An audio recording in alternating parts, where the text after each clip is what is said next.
ክፍል 11 ሰኔ በእሁድ ቀን ገባ።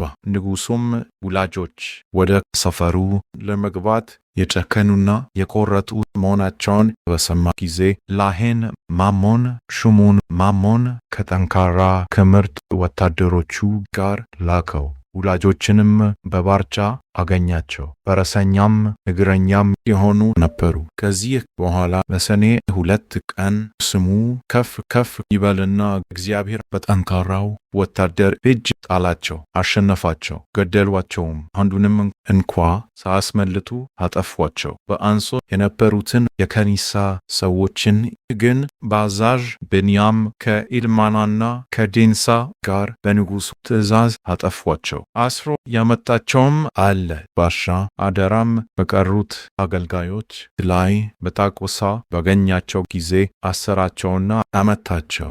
ንጉሡም እስረኞቹን ባየ ጊዜ ወደ ግዞት የላከው አለ፣ ወደ ፈቀደው ቦታ እንዲሄድ ያዘዘውም አለ። መሐሪ ይቅር ባይ ስለሆነም ይቅር ያላቸው አሉ።